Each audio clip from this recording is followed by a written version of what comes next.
আসসালামু আলাইকুম। Hello everyone. কেমন আছেন সবাই? আশা করি সবাই খুব ভালো আছেন। আলহামদুলিল্লাহ আপনাদের দোয়া এবং আল্লাহর রহমতে আমরাও খুব ভালো আছি। চলে আসলাম আরেকটি নতুন ব্লগ নিয়ে আপনাদের সামনে। আমি ফারহানা, ব্লগ বাই সেহেরস মম থেকে।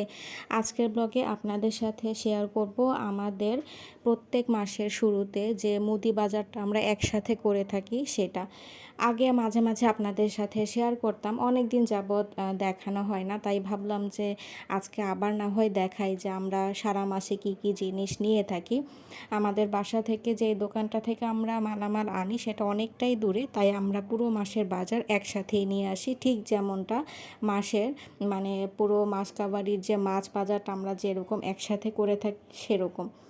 তো চলেন দেখাই কি কি এনেছি। প্রথমেই যেটা বেরোলো সেটা হচ্ছে আমার বোনের জন্য আনা কফি, আর এটা তার অনেক বেশি পছন্দ।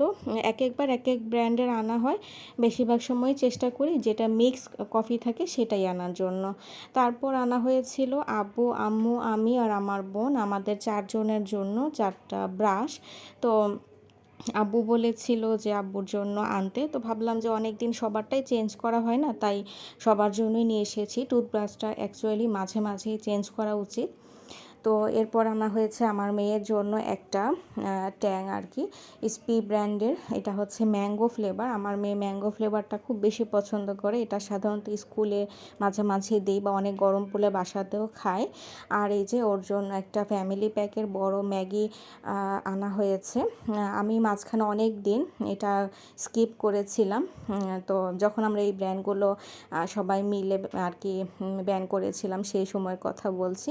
তো এখন আবার আনছি, কারণ জোহা আসলে অন্য কোনো নুডলস এখন আর খেতে চায় না, এই জন্য বাধ্য হয়ে আবার আনতেই হলো। আর এই যে এখানে আব্বুর জন্য আনা হয়েছিল ছোলা। আব্বু মাঝে মাঝে ছোলা ভুনা খেতে পছন্দ করে, আর এটা বেশ হেলদিও। তারপর এনেছিলাম একটা চটপটি মশলা, তার জন্য অবশ্যই সাথে এই ডাবলিটা তো লাগবেই, আমরা এটাকে ডাবলি ডাল বলি, আমি জানি না আপনারা কি বলেন। তারপর আনা হয়েছিল টয়লেট টিস্যু দুইটা। বাসায় আগে আরও মনে হয় স্টক ছিল, দুইটা ছিল আর কি। তো আমি এক্সট্রা দুইটা হলে হয়ে যায়, তারপরও কিছু বাসায় সবসময় কিছু এক্সট্রা থাকে, এরকমভাবেই আমি স্টক করি যাতে কখনো মাসের মাঝখানে বা শেষের দিকে কোনো কিছুতে টান না পড়ে। তো তারপর আনা হয়েছিল ন্যাপকিন টিস্যু, এটাও আমি এক প্যাকেট এনেছি বসুন্ধরার। আর এখানে হচ্ছে নিডো দুধ 1.5 কেজি আনা হয়েছিল। আর এটা মেনলি লাগে, আমার বোন কফি খায় তো এটার জন্য লাগে, আমার মেয়েও মাঝে মাঝে কর্নফ্লেক্স দিয়ে খায়, তবে ও রেগুলার খেতে চায় না। আর আম্মু একটু টুকটাক একাই চা খায়, তাই চার সাথে একটু গুঁড়ো দুধ লাগে। শুধুমাত্র আব্বুই আমাদের বাসায় মানে যেটা গরুর দুধ সেটা হচ্ছে আব্বু জাল করে আলাদাভাবে খায়। আমরা কেউ গরুর দুধ সেভাবে পছন্দ করি না, আমি তো একদমই খাই না।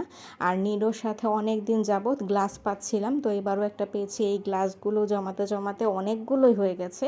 আর নিডোই একমাত্র ব্র্যান্ড যেটা সবসময় দেখা যায় কিছুদিন পর পরই এই মানে গ্লাসের অফারটা থাকে। আমাদের বাসায় তো প্রচুর আছে, কারণ প্রতি মাসেই আমার এই দুধটা লাগে। আর তারপর হচ্ছে পেস্ট, যেটা মেডি প্লাস। আর এটা হচ্ছে একটা চা পাতা 200 গ্রামের, এটা হচ্ছে আম্মুর জন্য আনা হয়, আম্মু একাই চা খান।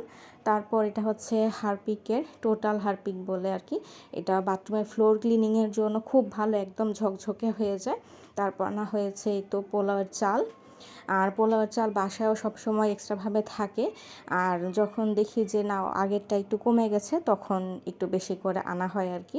তো এই মাসে দেখলাম যে খুব বেশি একটা নেই। আমার মেয়ে প্রায়ই তো পোলাও বা বিরিয়ানি খেতে পছন্দ করে, তাই অনেক সময় শেষ হয়ে যায়।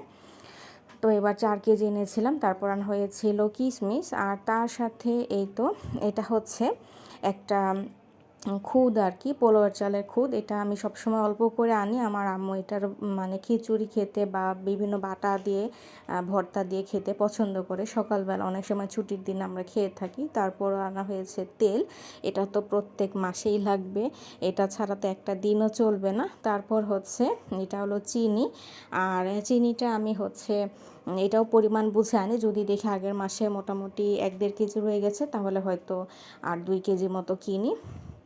2 কেজি হলেই আমার মাস কভার হয়ে যায়। তারপর আনা হয়েছে ডাল। ডালটা আমাদের প্রত্যেক দিনে খাওয়া পড়ে, তাই এটা আমাদের সব সময়ের জন্য লাগে। আর তেলটা আমি 7 লিটারের মতো আনি। অনেক সময় এটাতে ফুল মাস চলে যায়, আর যদি কখনো একটু হেভি খাওয়া বেশি হয় সেই ক্ষেত্রে আবার লাস্টের দিকে আমার হয়তো 1 লিটার অথবা 2 লিটার কিনতে হয়। তারপর এখানে আছে আব্বুর জন্য আটা। আব্বু সকালে এবং রাতে 2 বেলা করে যেহেতু রুটি খান, তাই আমাদের আটাটা একটু বেশি লাগে। আর তারপর এখানে আনা হয়েছে লাক্স, এটা আব্বুর ওয়াশরুমের জন্য। আব্বু লাক্সটা পছন্দ করে, তবে আমার এটার ফ্লেভার একদমই পছন্দ না। আর তাছাড়া আমার অন্য কোনো সাবান স্যুটও করে না, তাই আমি আসলে সবসময় স্যাভলন অথবা ডেটল এই জাতীয় সাবানগুলো ব্যবহার করে থাকি, যেহেতু আমার অ্যালার্জিক প্রবলেম আছে। আর এই তো ফার্স্ট ওয়াশ যে একটা আমরা সবসময় এনে থাকি ওয়াশিং পাউডার, সেটার সাথে একটা 570 ব্র্যান্ডের তিব্বত একটা সাবানও ছিল, কাপড় কাচা সাবান। এটা ফ্রিতেই পেয়েছিলাম। তার সাথে আনা হয়েছে 2 কেজি ময়দা। এটা হলো পরোটা খাওয়ার জন্য। ছুটির দিনগুলোতে পরোটা খাওয়া হয়, বা আমার মেয়ে মাঝে মাঝে নিমকি খেতে পছন্দ করে।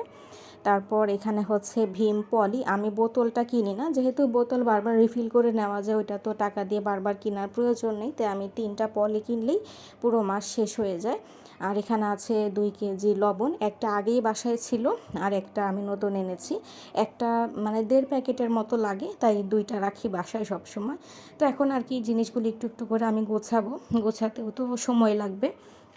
চেষ্টা করি যেটা যেখানে থাকার সেভাবেই রাখার, যাতে আমি বাসায় না থাকলেও বা আম্মু না থাকলেও আমরা যে যখন হাতের কাছে পাবো তখন ব্যবহার করতে পারি। তারপর আনা হয়েছিল সেমাই, গুলশান সেমাই ছিল, লাচ্ছা সেমাই ছিল, আর সাথে 2 ধরনের টোস্ট। একটা হচ্ছে নোনতা জাতীয় মানে সুইট ছাড়া, এবং একটা হচ্ছে সুইট টোস্ট। সুইট টোস্টটা আমার বোন আর আমার মেয়ে হচ্ছে অনেক সময় দুধ দিয়ে খেতে পছন্দ করে, বিকেলবেলা নাস্তায় আর কি। আর এখানে হচ্ছে ড্রাই কেক, এটাও আমার বোনের জন্য আনা হয়েছে। নর্মাল টোস্টটা আব্বু মাঝে মাঝে খায়, অথবা আম্মু যখন চা খায় তখন চায়ের সাথে খাওয়া হয়। এছাড়াও আব্বুর জন্য বেকারির কিছু নোনতা বিস্কিট আলাদা করে কেনা হয়, যেহেতু আব্বু ডায়াবেটিক পেশেন্ট, সব ধরনের বিস্কিট তার খাওয়া হয় না। তো আমার মেয়ে আবার তার একটু শখ হয়েছে, বিকালবেলা সাজুগুজু করে খালামুনির সাথে ছাদে গিয়ে একটু ফটোশ্যুট করেছিল, সেটারই কিছুটা অংশ আপনাদের সাথে শেয়ার করে আমাদের আজকের ব্লগের সমাপ্তি টানছি। ব্লগটি কেমন লাগলো সবাই কমেন্ট করে জানাবেন। ইনশাআল্লাহ খুব দ্রুত নতুন একটি ব্লগ নিয়ে হাজির হয়ে যাব আপনাদের সামনে। আজকের মতো এখানেই সমাপ্তি টানছি। আল্লাহ হাফেজ। আর আজকের ব্লগের কোনো অংশ যদি ভালো লেগে থাকে তাহলে ব্লগটিতে লাইক দিয়ে আমাদের সাথেই থাকবেন। যাদের সাবস্ক্রাইব করা নেই তাদের প্রতি অনুরোধ থাকবে আমাদের চ্যানেলটিতে সাবস্ক্রাইব করে নিয়ে আমাদের সাথেই থাকতে। যদি পাশে থাকা বেল আইকনটিতে ক্লিক করে রাখেন তাহলে সবসময় আমাদের ভিডিও নোটিফিকেশনগুলো আপনাদের কাছে যথাসময়ে পৌঁছে যাবে। আল্লাহ হাফেজ।